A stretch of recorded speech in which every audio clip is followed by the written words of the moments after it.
I'm Sarah Peterson, 31, and after years of being the invisible daughter in my own family, I finally earned a master's degree from MIT on my own dime with no help from anyone. My parents promised they'd come to my graduation, then canceled last minute because my brother Mark had a sprained wrist. That night, I went silent. I thought the worst was behind me, until a month later, I got a letter. I'd been disinherited from my grandmother's will, accused of abandoning her. At the hearing, I turned and saw them, my parents and brother, testifying against me. That's when I knew. This wasn't just neglect. It was betrayal, and I was going to fight back. Before I share my story, let me know where you're watching from. And if you've ever felt like the outsider in your own family, hit like and subscribe. This story is for you. My family, the Petersons. We lived in a charming, if slightly dilapidated, colonial house on Maple Street.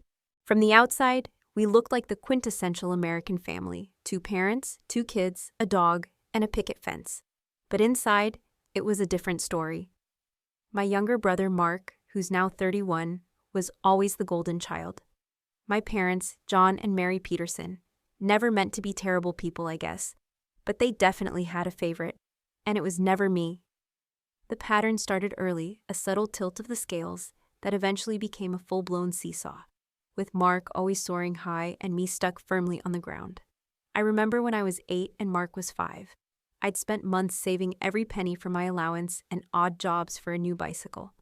It was a bright red one, shiny and fast, displayed in the window of the local bike shop.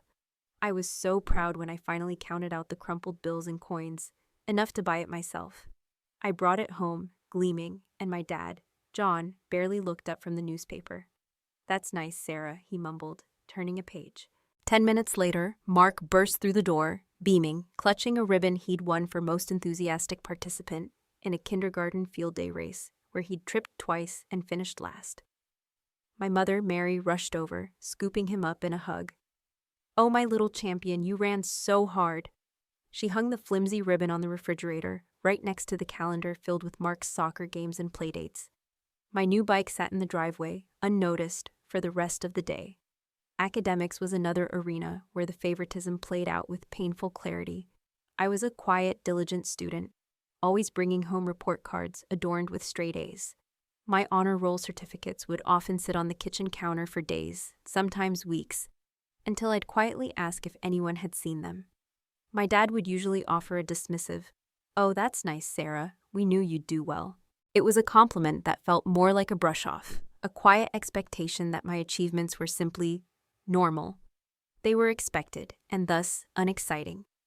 But when Mark, a year later, brought home a C/7 in math, his best grade in that subject all year, my parents orchestrated a grand celebration. We went out for ice cream, then to a movie, then they bought him a new video game. "He's just not a school-focused kid," my mom would sigh, "but he tries so hard." The subtext was clear. My efforts were invisible because they yielded success. His mediocrity was celebrated because it showed improvement. Sports, too, were a painful echo of this dynamic. I joined the swim team in middle school, driven by a desire for individual excellence and the quiet satisfaction of seeing my times improve. By high school, I was team captain, leading our relay to the state championships during my senior year. It was the biggest competition of my life. My parents, however, didn't show up. Mark had a regular season baseball game that day. Not playoffs, not championships, just a standard league game where he mostly sat on the bench, picking dandelions.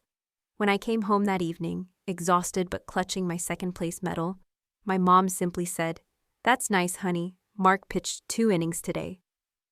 The medal felt heavy, not with pride, but with the familiar weight of their indifference. It wasn't just about their presence. It was about the stories they told afterward. Mark's 2 innings became a legendary tale of a budding pitching career, while my state championship medal was a footnote. Holidays and birthdays were particularly difficult, annual reminders of my secondary status.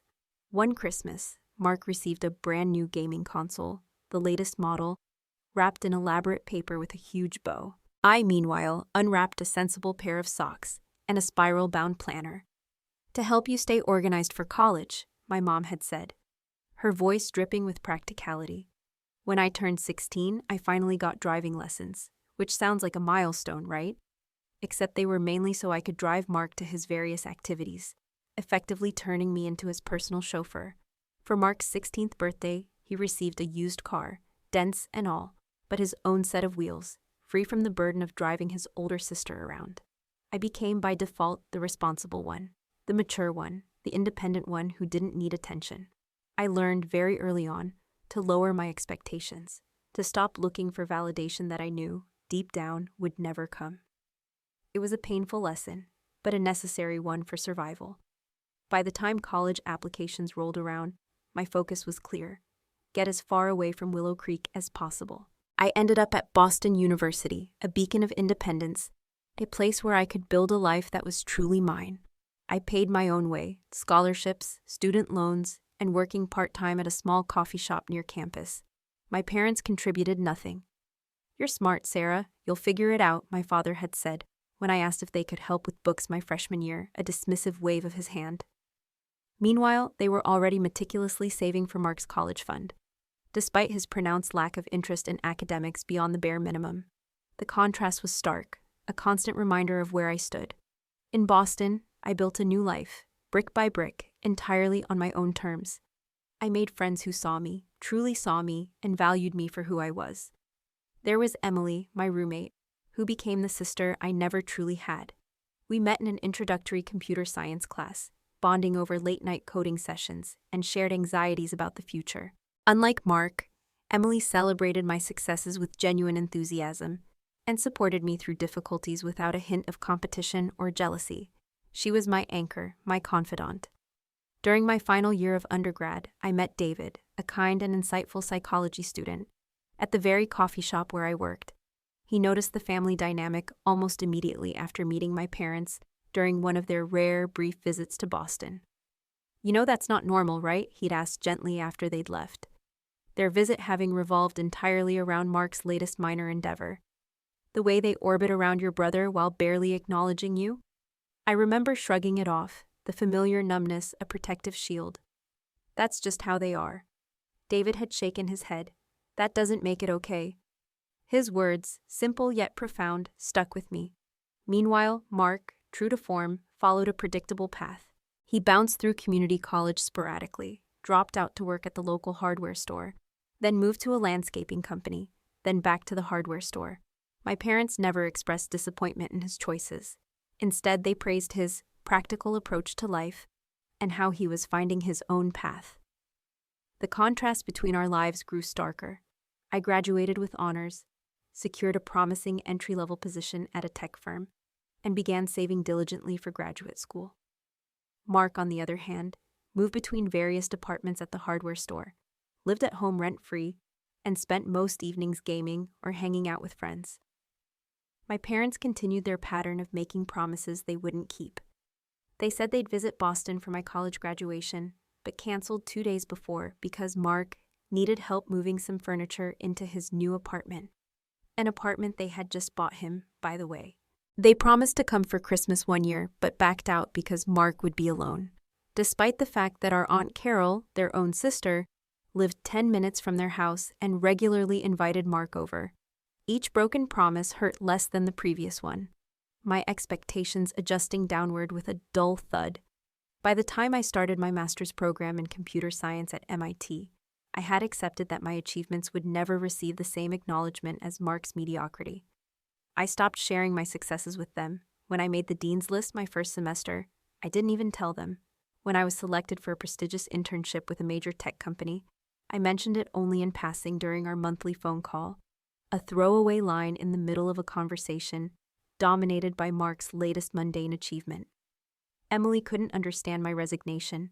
"You should call them out," she'd say, shaking her head. "Make them see what they're doing." But David understood. "You can't force people to see what they're determined to ignore," he told me one night after I'd received a text from my mother raving about Mark's Employee of the Month award at the hardware store. I had just been promoted to senior software engineer at my firm, a fact I'd shared with her 2 weeks earlier, a fact she hadn't acknowledged. David's words stayed with me as I progressed through my master's program, working full-time while taking evening classes. "At some point, Sarah," he'd said, "you might need to accept that the validation you're seeking from them isn't coming, and that's about them, not you. I was building a life based on my values, not in reaction to my parents' favoritism. I was finding my own path to happiness and success, but deep down, a small, persistent part of me still hoped that eventually they would see me. The master's program nearly broke me. For 2.5 years, I existed on caffeine and sheer determination. My routine was brutal. Up at 5 a.m. to review algorithms and code before work. At the office from 8 o'clock to 5 o'clock.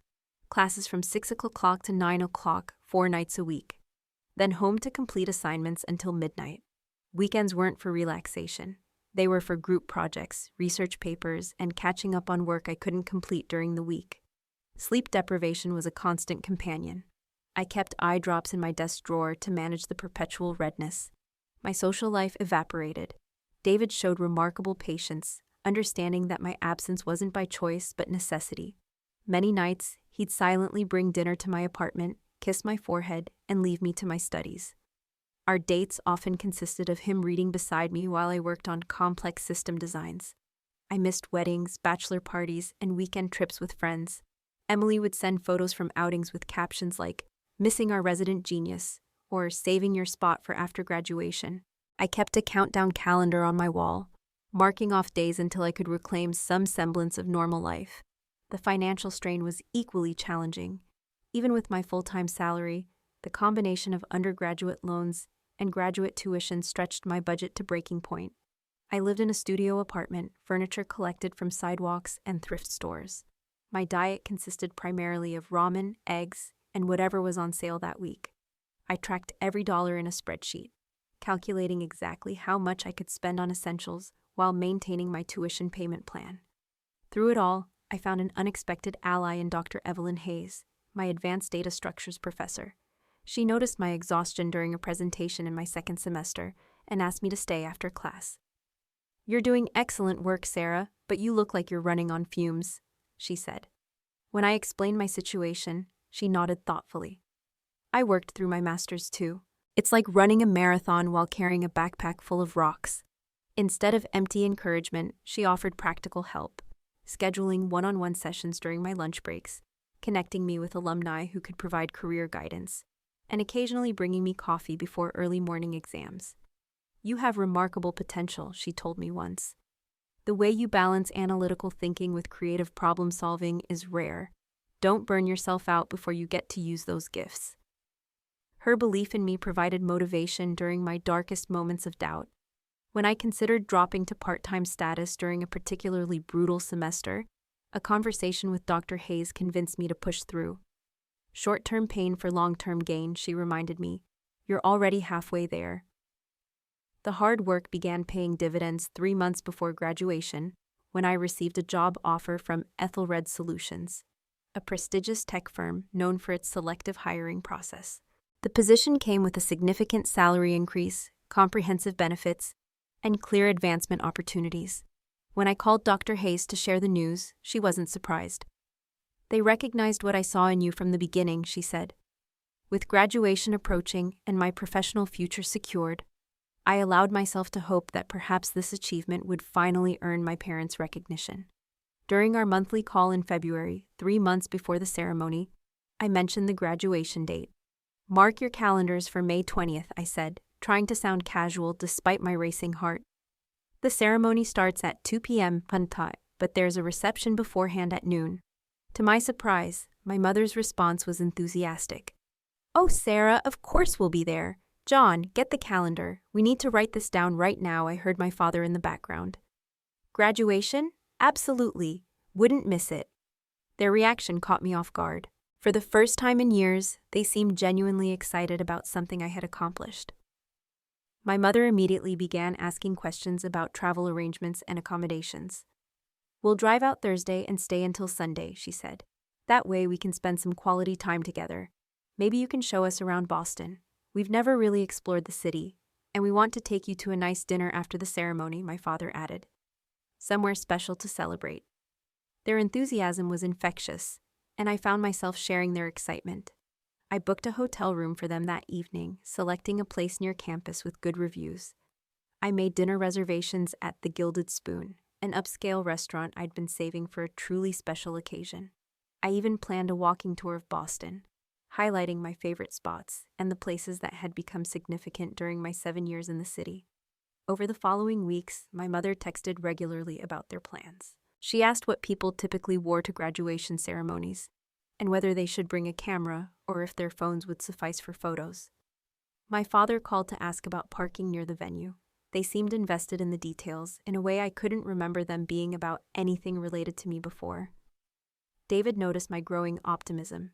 "You seem different," he observed one evening as we walked along the Charles River, lighter somehow. "I think they might finally see me," I admitted. "Really see me." He squeezed my hand but said nothing, his silence carrying a caution I chose to ignore. A week before graduation, I called to confirm final details. "Everything's still good for next weekend, right? Your hotel is all set, and I've got your tickets for the ceremony." "We wouldn't miss it for the world, honey," my mother assured me. "Dad already got the oil changed in the car for the drive, and I bought a new dress. We're so proud of you." Those last 5 words echoed in my mind long after we hung up. "We're so proud of you." How long had I waited to hear that? How many achievements had passed without those words? The day before graduation, I cleaned my apartment thoroughly in case they wanted to see where I lived. I picked up the tickets from the administration office and placed them in an envelope with a campus map I'd marked with parking locations and the ceremony venue. I confirmed our dinner reservation and even bought a new tie for the occasion. That night, David helped me iron my shirt for under my graduation gown. "Tomorrow will be great," he said, and for once, I believed him. For once, I allowed myself to expect good things from my parents. Graduation day dawned clear and warm, a perfect May morning. I woke early, too excited to sleep. My ceremony wasn't until 2:00 p.m., but adrenaline had me up at 6:00 a.m., checking and rechecking that everything was prepared. I laid out my outfit: charcoal slacks, a light blue button-down shirt, the new navy tie with subtle silver stripes, and polished black shoes. While making coffee, I calculated timing. My parents had planned to leave Willow Creek around 5:00 a.m., which would put them in Boston by early afternoon, accounting for stops. They'd check into their hotel, then meet me at the computer science building before the ceremony. I expected to hear from them soon with an update on their progress. By 9:00 a.m., I was fully dressed, except for my graduation gown, which hung pressed and ready on my closet door. I checked my phone repeatedly, but no messages had arrived. No worries, I thought. They're probably focusing on driving. At 10:30, David arrived, wearing a crisp button-down shirt and carrying a small gift bag. "You look very distinguished," he said, straightening my tie. "Have you heard from your parents?" "Not yet," I replied, checking my phone again. "But they should be more than halfway here by now." "I'm sure they'll text soon," he said, but I noticed a flicker of concern cross his face. By 11:15, my casual checking had become compulsive. I sent a text. "How's the drive going? Just checking on your ETA." No response. At 11:45, I called their number. It went straight to voicemail. "Hey, it's Sarah. Just wondering where you are. Call me when you get this." By noon, I needed to leave for campus to join the graduates assembling for the procession. Still no word from my parents. A knot had formed in my stomach, but I tried to rationalize. Maybe their phone died. Maybe they hit unexpected traffic. Maybe they were just running late. As David and I walked to campus, my phone finally buzzed. Relief flooded through me as I saw my mother's name on the screen. I opened the message, expecting an update on their location. Instead, I read, "Sorry, honey, we can't make it. Mark just had a minor accident at the hardware store. Nothing serious, but he's shaken up. And we need to be with him. We're so proud of you, though. Send pictures." I stopped walking. The world around me seemed to freeze as I read the message again, certain I had misunderstood. But the words remained unchanged. "Sarah, what is it?" David asked, touching my arm. Wordlessly, I handed him my phone. His expression shifted from confusion to disbelief, then to a simmering anger as he read. "A minor accident. Are you kidding me?" His voice rose with indignation. "They canceled your graduation for that? After promising for months, after you booked their hotel and made all these plans?" I couldn't respond. A strange numbness had settled over me, as if my emotions had short-circuited from the sheer magnitude of the disappointment. All the hope and excitement I'd allowed myself to feel collapsed into a hollow void. "What are you going to say to them?" David asked, his face flushed with the anger I couldn't seem to access. I took my phone back and stared at the message for what felt like an eternity. Mark's accident. Nothing serious, they said. A reason to miss the graduation ceremony I had worked toward for nearly 3 years while maintaining a full-time job. The achievement that had required countless sacrifices and sleepless nights. 30 minutes later, as we approached the computer science building where graduates were gathering, I finally typed my response. Understood, hope Mark is okay. Just that, nothing more. Then I turned off my phone and slipped it into my pocket. That's it? Understood? David looked at me incredulously. What else is there to say? I replied. My voice flat. Nothing I say will change anything. The next few hours passed in a blur. I went through the motions of the graduation ceremony like an actor following stage directions. I lined up with my classmates, marched into the auditorium to pomp and circumstance, listened to speeches about future success and the value of education, crossed the stage when my name was called, accepted my diploma with a handshake and a smile that didn't reach my eyes. Throughout it all, I felt strangely detached, as if watching myself from a distance. I was aware of David in the audience, cheering loudly when my name was announced. I noticed Emily taking photos from her seat, but the 2 empty seats I had reserved for my parents seemed to expand until they were all I could see. After the ceremony, graduates gathered outside with their families for photos and celebrations. Parents hugged their children with pride. Grandparents dabbed at tears. Siblings offered congratulations. I stood at the periphery, watching these interactions like an anthropologist observing an unfamiliar culture. Dr. Hayes found me there. She had participated in the ceremony in her academic regalia and was still wearing her colorful doctoral hood. Congratulations, Sarah, she said warmly, extending her hand. Then, noticing my expression, she added, Is everything all right? My parents couldn't make it, I said simply. She studied my face for a moment. They're lost, she finally said.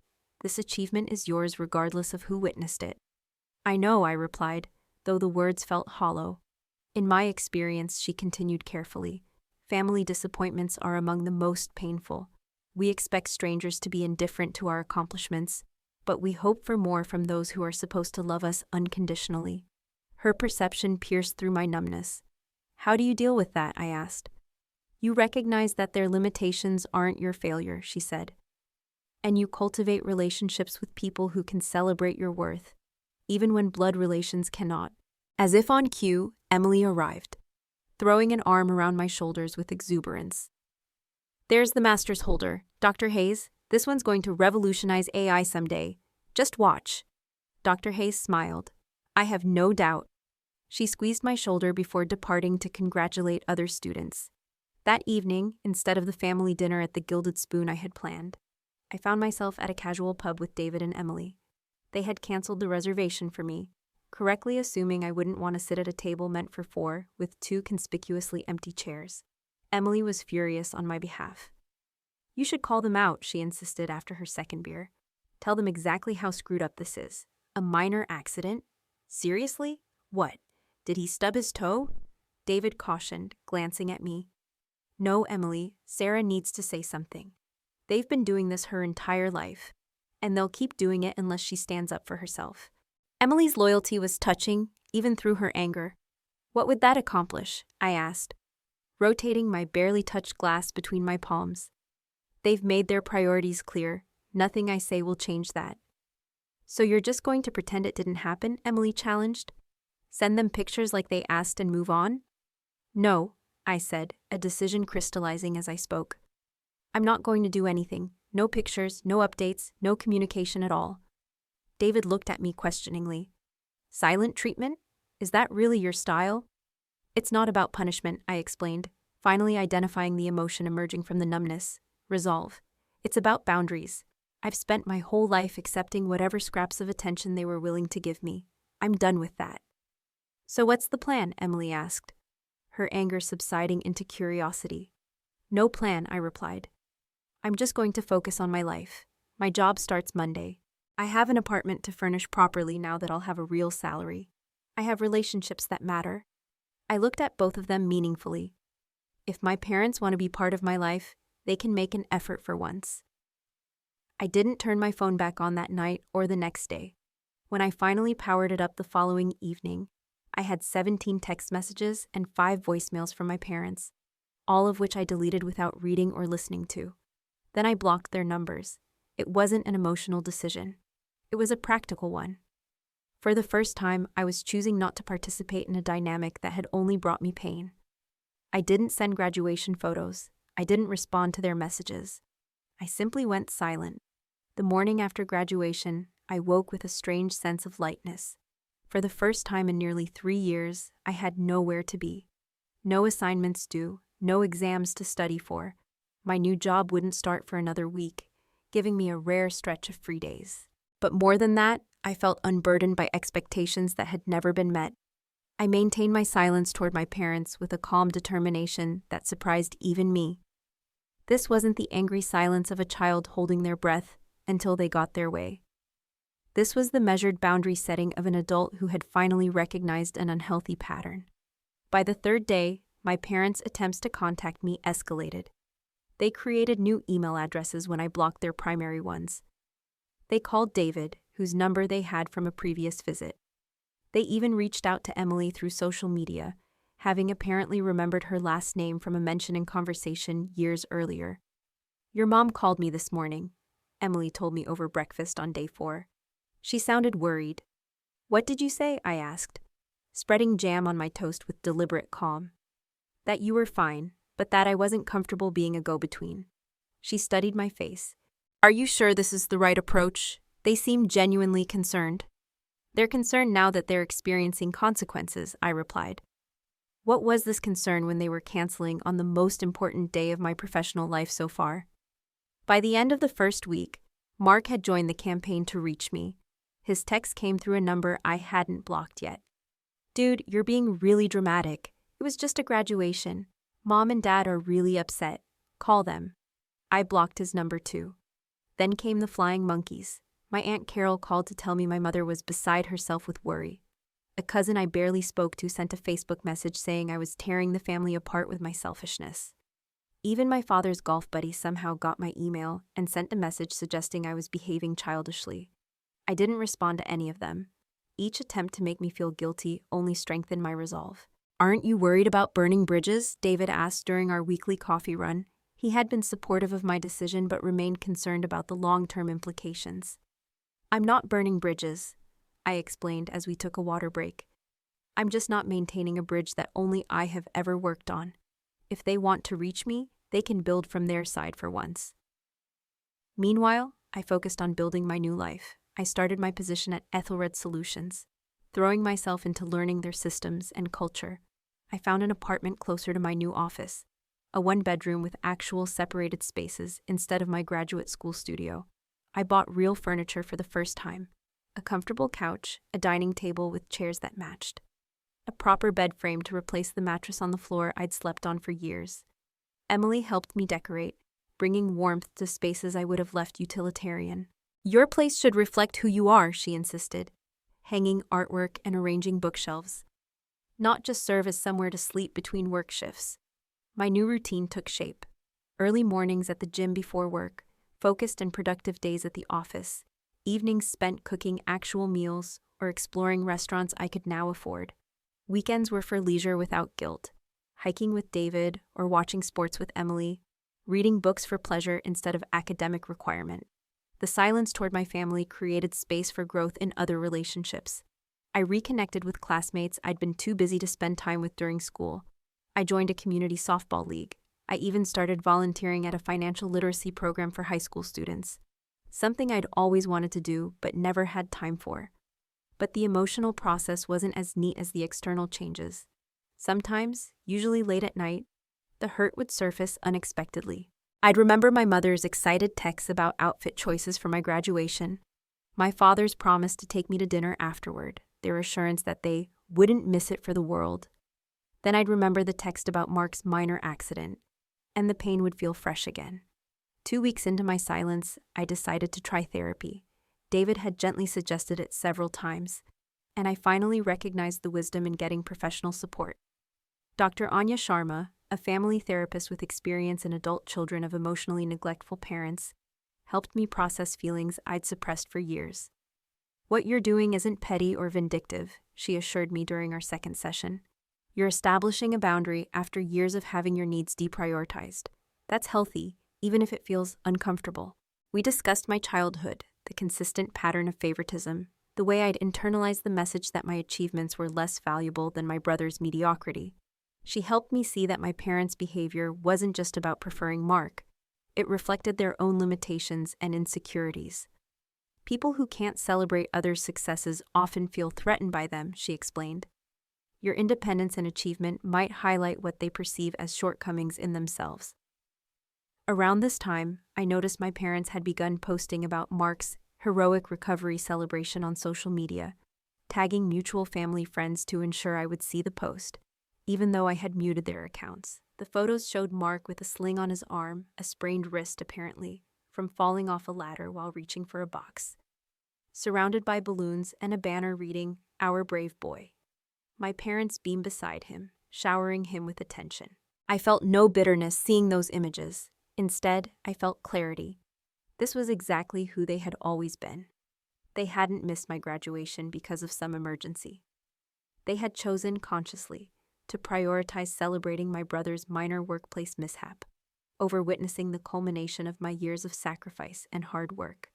In the past, I would have rationalized their behavior, made excuses, diminished my own hurt. Now, I simply accepted the reality. This was the family dynamic, and no achievement of mine would ever change it. Surprisingly, this acceptance brought peace rather than pain. By the beginning of the third week of silence, I felt more confident at work, more present in my relationships, more comfortable in my own skin. The constant background noise of seeking parental approval had quieted, allowing me to hear my own voice more clearly. Not everyone in my family participated in the pressure campaign. My grandparents, my father's parents, Harold and Dorothy Peterson, called me directly during the third week. "We saw the pictures from Mark's party," my grandmother said, after asking about my new job and apartment. "Posted on the same day as your graduation." "Yes," I confirmed simply. "Your grandfather and I want you to know we think that was wrong." She continued, her voice firm despite her 80 years. "We told your parents as much." "You did?" I was genuinely surprised. "Certainly did," my grandfather chimed in on the extension. "Told John it was shameful to miss your graduation for something that could have been scheduled any other day. He didn't take it well."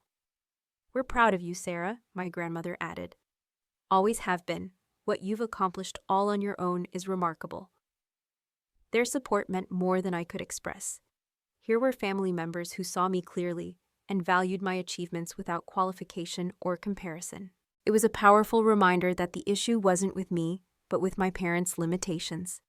As the third week of silence drew to a close, I felt settled in my decision. This wasn't a temporary punishment, but a permanent adjustment to how I would engage with my family moving forward. If reconciliation happened, it would be on new terms, with clear boundaries. If it didn't, I had built a life full of people who genuinely celebrated my successes and supported me through challenges. Either way, I would be okay. The Saturday morning, 3 weeks after graduation, began like any other weekend. I woke early out of habit, made coffee, and settled on my new couch with a novel I'd been wanting to read for months. David was coming over later for dinner, but the morning stretched before me with pleasant emptiness. No deadlines, no family drama, just peaceful solitude. Then the doorbell rang. I wasn't expecting anyone. My building had security, so whoever it was had either been let in by another resident or had buzzed all apartments until someone granted access. Annoyed at the interruption, I considered ignoring it, but curiosity won out and I walked to the door. Through the peephole, I saw the last people I expected. My parents. They looked terrible. Both appeared to have aged years in the 3 weeks since I'd last spoken to them. My father's hair, usually neatly combed, stuck out at odd angles. My mother's eyes were puffy, her makeup hastily applied. They wore wrinkled clothes that suggested they'd been traveling for hours. I stood frozen, hand on the doorknob, heart hammering in my chest. They had driven 400 miles from Willow Creek to Boston without warning. Part of me wanted to pretend I wasn't home. Another part wanted to fling open the door and demand answers.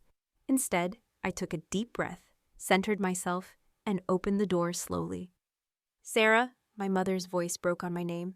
She made an aborted movement forward, as if to hug me, then stopped herself when she saw my expression. "May we come in?" my father asked.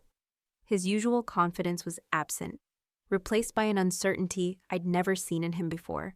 I stepped aside wordlessly, allowing them to enter my apartment. They looked around with obvious curiosity at the new furniture and decor they hadn't seen before. "You've done really well with the place," my mother offered tentatively as they sat on the edge of my couch, perched like visitors, afraid of outstaying their welcome. I remained standing, arms crossed. "How did you find my address?" "Emily," my father admitted. "We called her parents, who called her. She refused at first, but we convinced her we needed to make things right in person." I made a mental note to talk with Emily later, not angrily. I understood how persistent my parents could be when motivated. "So you drove all the way from Willow Creek without calling first?" "You blocked our numbers," my mother pointed out, a hint of reproach in her tone that she quickly suppressed. "We weren't sure you'd see us if we warned you." She wasn't wrong. An awkward silence filled the room. I remained standing, maintaining physical distance while I processed their unexpected appearance. Finally, I asked, "Would you like some water?" They both nodded gratefully. I went to the kitchen, taking a moment to collect myself as I filled 2 glasses. When I returned, my mother was wiping tears from her cheeks, while my father stared at his hands. "We made a terrible mistake," my mother said as soon as I set the water down. Her voice cracked with emotion. "Missing your graduation was unforgivable. We've been trying to reach you for weeks," my father added. "When you didn't respond to calls or messages, we got worried." "Then your grandparents?" He trailed off, looking uncomfortable. "What about my grandparents?" I prompted, sitting in the armchair across from them. My father shifted uneasily. "They're not speaking to us. Your grandmother called us selfish and short-sighted. Your grandfather said I was no son of his if I could treat my own child with such disregard." That explained their disheveled appearance and desperate measures. My grandparents were pillars of the extended family, their approval sought and valued by everyone. Their disapproval would be devastating, especially to my father, who had always sought his parents' validation. Harold and Dorothy said, "They raised us better than to play favorites with our children." My mother continued, fresh tears forming. "They made us see how our behavior must have looked to you." "It's not about how it looked," I said, my voice calm despite the emotions churning beneath the surface. "It's about what it was. You chose to be with Mark for a minor accident over my master's graduation, after promising repeatedly you would be there." "It wasn't just a minor accident," my father began defensively. "It was—" "John," my mother interrupted sharply. We agreed to be honest." She turned to me. "The truth is, it was just a sprained wrist. We could have celebrated his recovery another day. We made the wrong choice." Her admission stunned me into silence. Never in my life had I heard either of them acknowledge making a mistake regarding Mark. My mother reached into her purse and pulled out her tablet. "I watched your graduation," she said, tapping the screen and turning it toward me. "They live-streamed it. I saw you cross the stage." The image showed the MIT commencement ceremony paused on a frame of graduates in their robes and caps. "I've watched it 17 times, she continued, her voice small, trying to pretend I was there in person. But I wasn't. And that's something I'll always regret. I felt a crack in my resolve. Their presence and my mother's admission had caught me off guard, but I wasn't ready to simply forgive and move on. Not without addressing the larger pattern. "It wasn't just graduation," I said finally. "It's been my entire life, every achievement dismissed, every milestone overshadowed by something Mark did or needed. Do you have any idea what that feels like, to know you're always second priority to your parents?" "That's not true," my father protested. "We've always been proud of you." "Proud in absence?" I countered. "Proud without showing up? Proud without support? What good is that kind of pride to me?" My directness seemed to shock them. In the past, I had always swallowed my hurt, accepted their excuses, adjusted my expectations downward.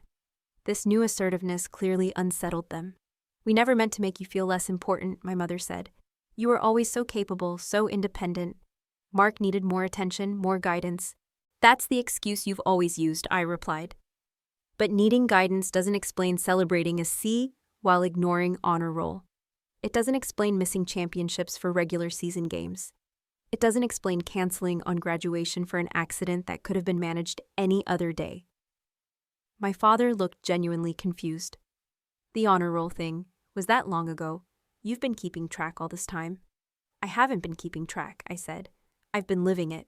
Something in my tone must have finally penetrated, because my father's defensive posture collapsed. His shoulders slumped, and for the first time, I saw genuine remorse in his expression. I've failed you, he said simply. As a father, I've failed you consistently for years, and I didn't even realize the extent of it until you cut us off completely. His admission hung in the air between us. In all my imagined scenarios of confrontation, I had never anticipated such straightforward acknowledgement. We took you for granted, my mother added softly.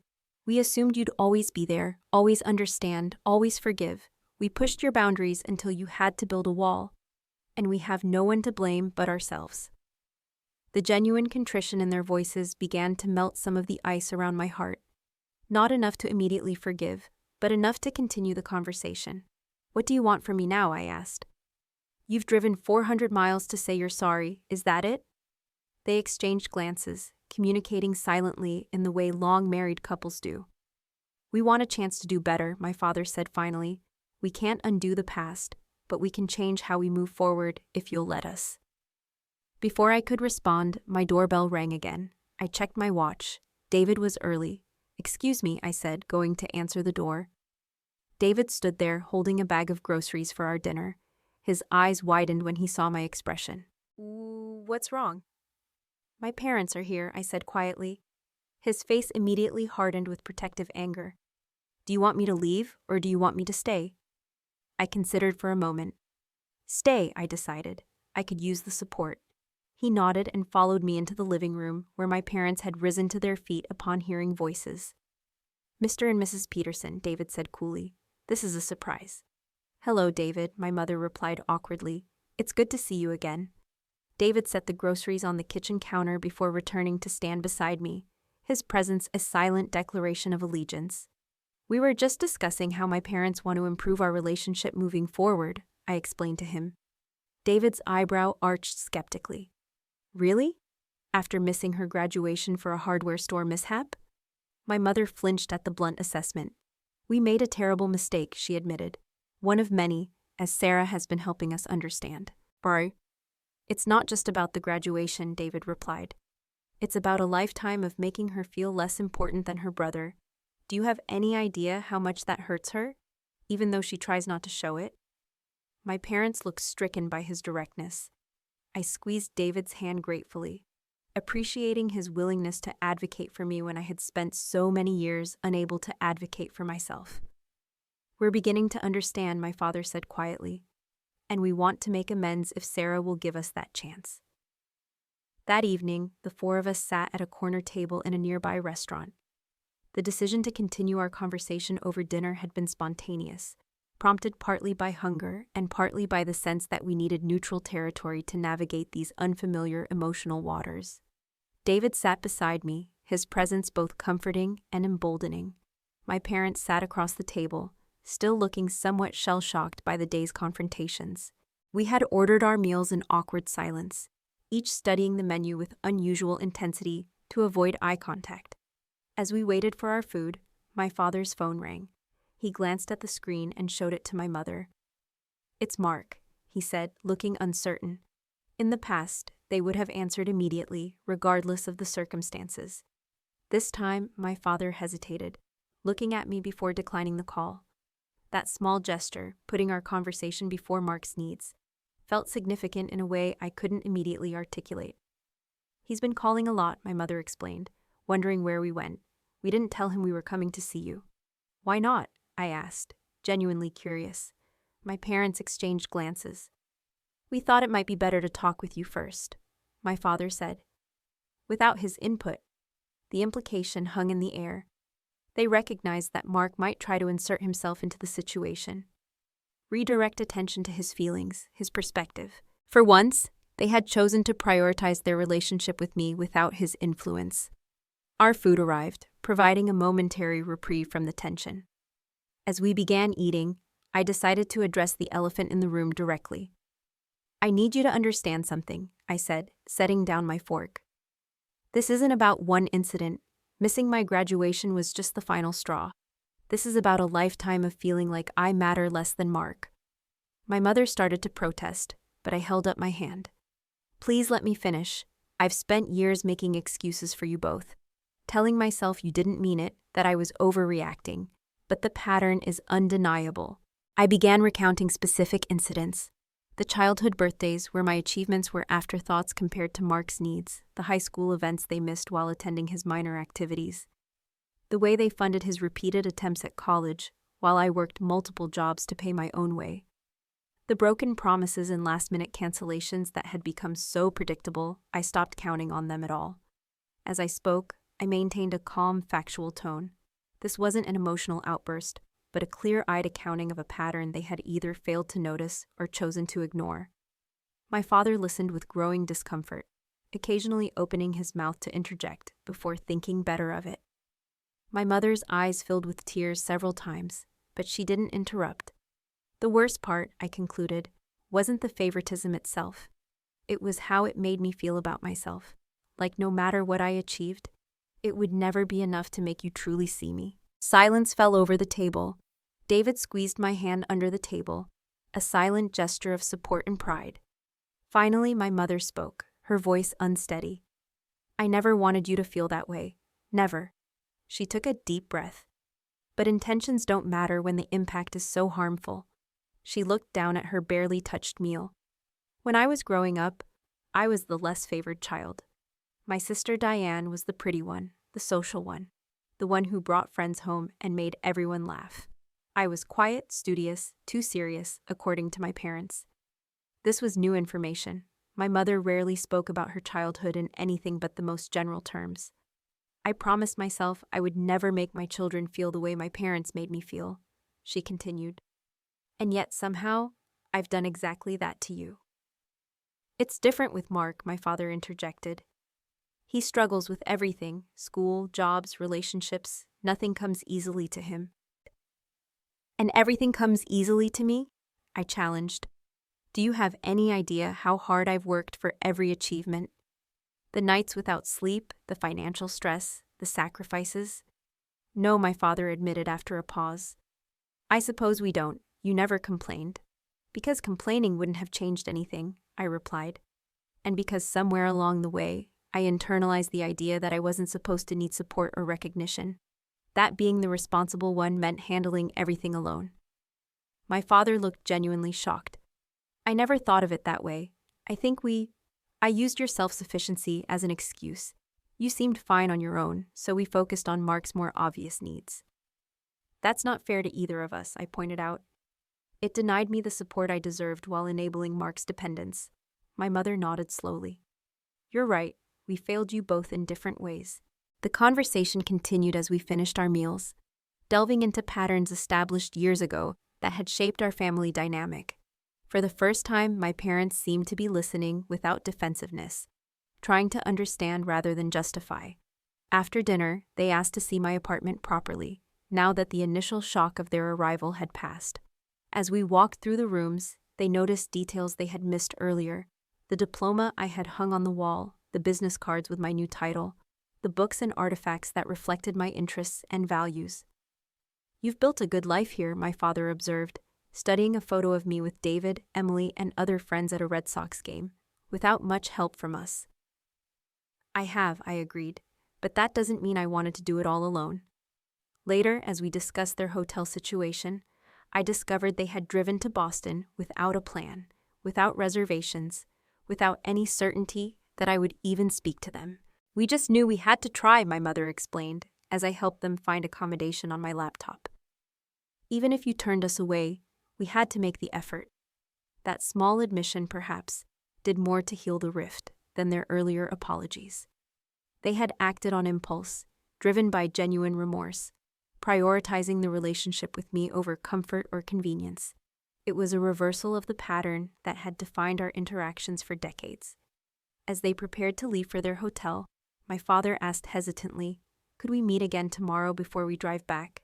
There's more I'd like to say when I've had time to process everything you've told us today." I agreed, suggesting brunch at a cafe near my apartment. After they left, David and I sat on my couch, emotionally exhausted but oddly hopeful. They really drove 400 miles without a plan, he marveled. That's not like them at all from what you've told me. No, I agreed. It's not. Do you think anything will actually change? He asked carefully. I considered the question. I don't know, but for the first time, I think they're actually seeing the problem. Whether they can sustain that awareness and act on it consistently, that remains to be seen. What will you do if they fall back into old patterns? Maintain my boundaries, I said with newfound certainty. I can't control their behavior, but I can control my response to it. I don't have to accept scraps of attention or broken promises anymore. David smiled, resting his head on my shoulder. I'm proud of you. Standing up to family is one of the hardest things to do. That night, as I tried to sleep, I realized something important had shifted. Not just in my parents' understanding, but in my own expectations. I no longer needed their validation to feel accomplished or worthy. I hoped for a healthier relationship moving forward, but my sense of self was no longer contingent on their approval. Whatever happened next, I would be okay. And now the real twist begins, the part you haven't heard yet. 6 months had passed since that weekend when my parents showed up unexpectedly at my door. A lot had changed, though not without effort on all sides. We now had monthly video calls, scheduled and kept with a consistency that would have seemed impossible before. The first few conversations were awkward, all of us navigating new boundaries and expectations.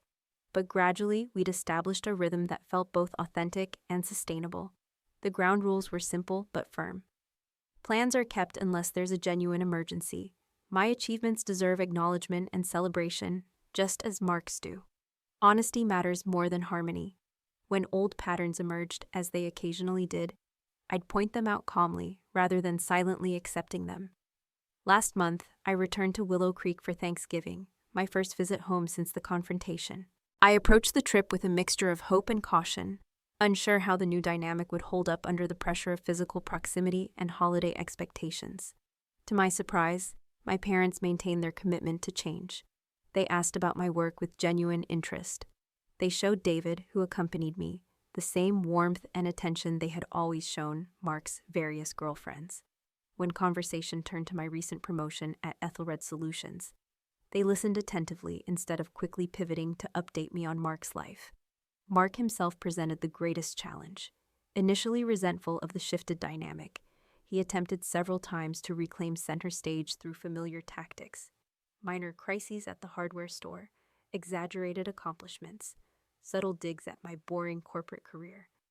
My parents noticed these attempts without my having to point them out, gently redirecting conversations to ensure balanced attention. On the second night of our visit, Mark and I found ourselves alone on the back porch, an unexpected opportunity for a conversation long overdue. They've changed, he observed, watching through the window as our parents helped David set the table. Since they went to see you in Boston, they're trying. I agreed. He was quiet for a moment. I didn't realize, you know how much they favored me. It just seemed normal. It was normal, I said, for our family. I'm sorry, he said, surprising me. Not just for the graduation thing, for not seeing it either. That conversation marked the beginning of a tentative new relationship with my brother. Not close friendship, but a mutual respect that had never existed before. Without the dynamic of competition for parental attention, we've found small areas of common ground. 3 months ago, my parents attended a company awards ceremony where I received recognition for a successful client acquisition strategy. They drove 6 hours each way for a 2-hour event, dressed appropriately, arrived early, and took photos, which they proudly shared with family and friends. My mother cried when my name was announced. My father shook my hand with genuine pride. The contrast with the missed graduation couldn't have been clearer. But what mattered most wasn't their presence at this particular event, but their consistent effort across numerous smaller interactions. They'd begun to rebuild trust, one kept promise at a time. Therapy has been instrumental in helping me process the family trauma. Dr. Sharma has guided me through examining how the favoritism shaped my self-perception, my relationships, and my approach to achievement. I've learned to separate my worth from my accomplishments, to recognize that being valued shouldn't require constant excellence. David and I have grown closer through this journey, watching him defend me to my parents, Witnessing his unwavering support during the most difficult conversations has deepened my appreciation for her role in my life. We're discussing moving in together next year, a step toward the future we both envision. My friendship with Emily has evolved as well. Her protective anger on my behalf revealed a loyalty I hadn't fully recognized before. Though I initially bristled at her decision to give my parents my address, I now understand she made the right call. Some confrontations need to happen face to face. Dr. Hayes and I still meet occasionally for coffee. When I shared the story of my parents' surprise visit, she nodded knowingly. Sometimes silence speaks louder than any words, she observed. You communicated more by saying nothing than you could have with 3 years of explanations. The most profound lesson I've learned through this experience is that sometimes people can change if given proper motivation. My parents didn't transform overnight, and they still slip into old patterns occasionally. But they're making a genuine effort because they finally understood what was at stake: their relationship with me. I've also learned that self-respect isn't negotiable. By establishing firm boundaries, I created space for a healthier relationship to develop. Had I immediately forgiven without addressing the underlying issues, nothing would have changed. Last week, we had a family dinner during my parents' visit to Boston. My mother had suggested the restaurant where we'd had our confrontational meals 6 months earlier, a symbolic return to the turning point in our relationship. This time, when Mark called during dinner, my father answered, briefly explained we were in the middle of a meal, and promised to call back later. A small gesture, but significant. As we shared dessert, my mother raised her glass in a toast. To Sarah, she said, for having the courage to demand better from us. And to second chances. The moment wasn't perfect or dramatic. There was no swelling music or tearful group hug like in the movies, just a quiet acknowledgement of progress made and work still to be done. And for me, that was enough. But that's not the end of the story. Remember that phone call about Grandma Rose's will? The one that brought me home? Turns out, that was just the beginning of a whole new chapter, one that unveiled a truth far more complex and legally entangled than any of us could have imagined. A month after that family dinner in Boston, I received a formal letter, not from my parents, but from a law firm in Willow Creek. It was a summons for a preliminary hearing regarding Grandma Rose's estate. This was odd. My grandmother had always been very clear that her will was simple, direct, and filed years ago. Why a hearing now? My parents had only vaguely mentioned the will, focusing instead on the family reunion and their desire to make things right. They'd even suggested I not worry about the legal stuff, as they were handling it. I drove back to Willow Creek, this time with a lawyer I'd hired in Boston, a sharp young woman named Olivia Hayes, recommended by Dr. Hayes. No relation, just a good coincidence. The hearing was in a small, dusty courtroom, presided over by an older, stern-faced judge. My parents were there, looking anxious, and so was Mark, fidgeting in his seat, avoiding my gaze. The lawyer representing the estate, a Mr. Douglas Thorne, a well-known local attorney, began to lay out the case. He stated that Grandma Rose's will, last updated just 3 months before her passing, named Mark Peterson as the sole beneficiary of her entire estate, including her significant financial assets, and the ancestral family home on Elm Street, the one I had loved, the one where I had spent countless summers, the one she had always promised would stay in the family, perhaps even be mine one day. My jaw dropped. This was impossible. Grandma Rose was fiercely fair, and she knew my struggles, my independence. She'd often hinted at leaving me a portion of her vintage book collection, maybe even a small trust to help with a down payment on a house. But her entire estate? To Mark, who barely knew how to balance a checkbook? Then Mr. Thorne produced a document, a notarized amendment to Grandma Rose's will, signed with her shaky signature, dated 2 weeks before her death. This amendment explicitly disinherited me, Sarah Peterson, citing a pattern of neglect and disregard for family ties. My blood ran cold. Neglect and disregard for family ties. That was a cruel joke. I called my grandmother every Sunday. I visited her 3 times a year, even when my parents wouldn't. I was the one who helped her set up her smart TV, who explained how to use video calls to see her great nieces. Mark barely remembered her birthday. This is a forgery, I stated, my voice shaking with a mixture of anger and disbelief. The judge gave me a warning look. My lawyer, Olivia, gently placed a hand on my arm. Miss Peterson, please reserve your comments for testimony. Mr. Thorne, however, seemed unfazed. He produced medical records indicating Grandma Rose had been diagnosed with early-stage dementia in the months leading up to her death, suggesting she was vulnerable to undue influence. He then brought forth witness statements from my parents, John and Mary Peterson, and my brother, Mark Peterson, attesting that I, Sarah, had indeed been distant and unsupportive of my grandmother in her final months, even refusing to visit her. The betrayal hit me like a physical blow. Not only were they trying to steal my grandmother's legacy, but they were doing it by destroying my character, by fabricating a narrative of my abandonment. My parents, who had just spent 6 months rebuilding trust, now sat there silent, allowing this monstrous lie to be presented. My father wouldn't meet my eyes. My mother dabbed at her eyes with a tissue, a performance I knew all too well. Mark just stared at the floor. During a recess, I confronted them in the hallway. "What is this?" I hissed, my voice low and furious. "How could you do this?" My mother stammered. "Sarah, honey, it's complicated. Mark needed what?" I cut her off. "Needed Grandma Rose's entire fortune? At my expense? And you're lying, actively lying, under oath, saying I neglected her?" My father finally spoke, his voice hushed. "It's about the house, Sarah, and the business. Mark got into some serious trouble." He looked genuinely distressed, but it didn't excuse the magnitude of the lie. This was the gradual reveal, the hidden secrets coming to light. But it was far worse than I could have imagined. The next few days were a blur of intense investigation. Olivia, my lawyer, was tenacious. We immediately filed a motion to challenge the will amendment on grounds of undue influence and potential fraud. First, we visited my grandparents, Harold and Dorothy. They were aghast. "Rose would never, ever disinherit you, Sarah," Dorothy insisted, her voice trembling. "She adored you, and that dementia diagnosis. It was mild, barely noticeable. She was sharp as a tack right up until the end, particularly about her finances." Harold, my grandfather, confirmed that Rose had been meticulous with her legal documents and had explicitly told him she had left portions of her estate to both me and Mark, along with some to local charities.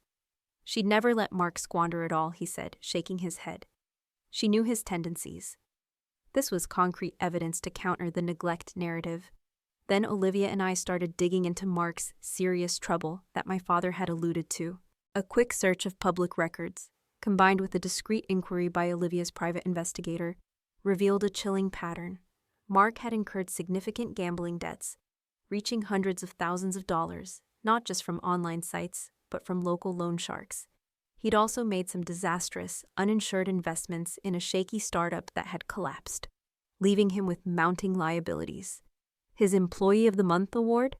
A thinly veiled attempt to distract from his financial ruin, which had clearly escalated far beyond a simple, sprained wrist. The deeper we dug, the more the pieces clicked into place, forming a horrifying picture of family manipulation and financial fraud. It turned out that Mark had been desperate for money. He had approached my parents, demanding they bail him out, threatening to expose their own financial struggles, and a past, minor indiscretion of my father's from years ago, if they didn't help. My parents, caught between their golden child's recklessness and their own fear of public disgrace, had seen Grandma Rose's impending death as a solution. The true climax of this twisted family drama occurred during a deposition, a few weeks before the full trial. It was a closed-door session, just lawyers, a court reporter, and the involved parties. Olivia had meticulously prepared. She presented evidence that dismantled the claims of my neglect.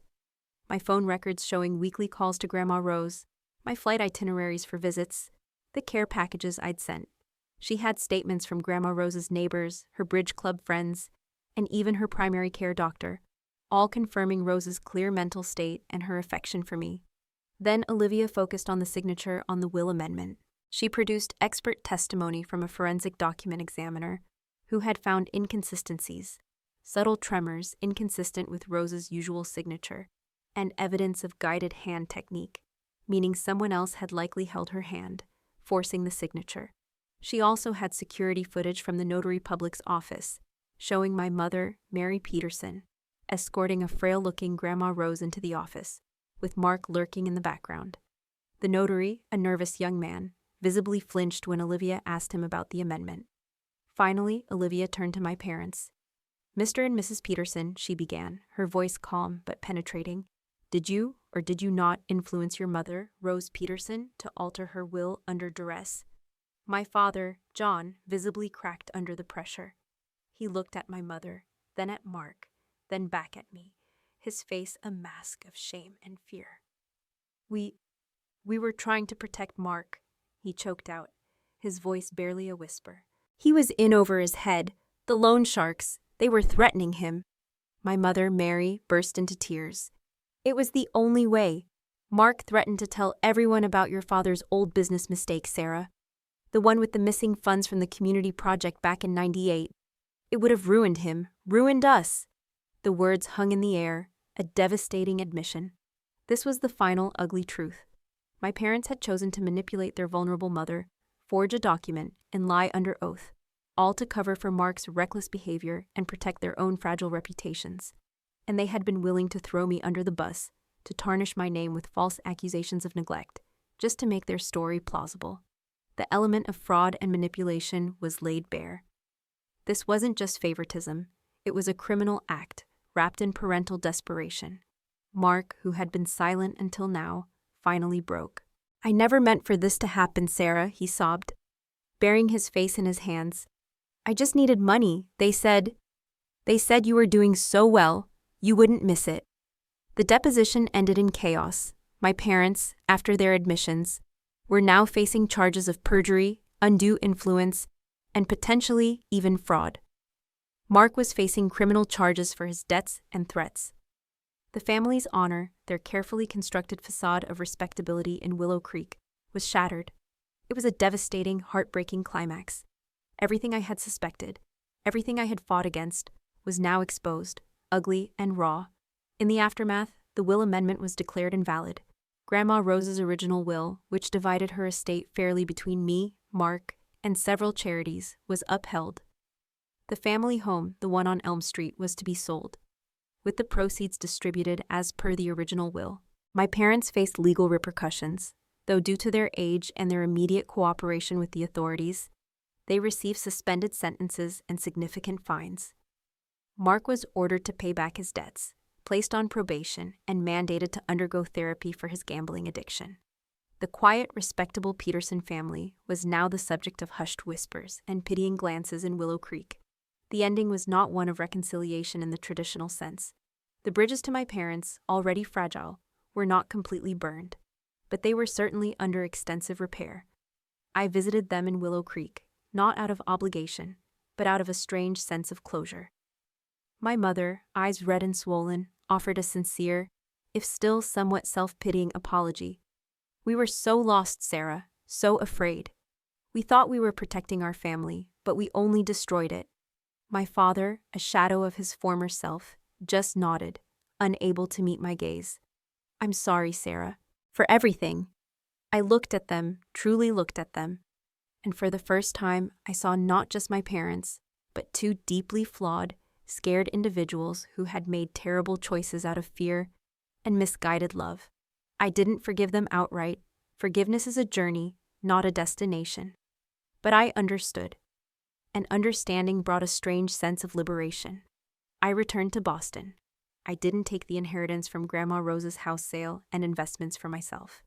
Instead, I established a foundation in her name, dedicated to supporting young women in STEM fields, and a portion went to a local elder care facility in Willow Creek, ensuring her legacy of generosity continued, untouched by greed.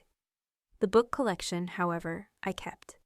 Each one a tangible piece of her love, her wisdom, her unwavering belief in me. My relationship with Mark remains distant but respectful. He's in therapy, working on his addiction. Sometimes we exchange polite texts, updates on our lives. The competition is gone. The bitterness has faded, replaced by a quiet acknowledgement of shared history and separate paths. Dr. Sharma reminded me that healing isn't about forgetting the past, but about integrating it into who you become. The experience of being betrayed, of having my character attacked, forced me to confront my deepest fears, that I was unloved, invisible. But in standing up for myself, in demanding the truth, in navigating the murky waters of legal and emotional battle, I found an inner strength I never knew I possessed. I learned that my worth isn't determined by my parents' approval or my brother's struggles. My worth is inherent, unshakable, built on my own actions, my own integrity. I was finally truly free. Free from their expectations, free from the shadow of favoritism, free to define my own happiness. So what about you? Have you ever had to establish difficult boundaries with family members? Did they respect those boundaries or push back against them? Did you ever discover a hidden family secret that changed everything? I'd love to hear your experiences in the comments below. And if this story resonated with you, if you've ever felt like the odd one out or had to fight for your own truth, please consider hitting that like button and subscribing to my channel for more reflections on family dynamics, personal growth, and the courage to demand the respect we all deserve. Thank you for listening to my story. And remember, sometimes the hardest conversations lead to the most necessary healing.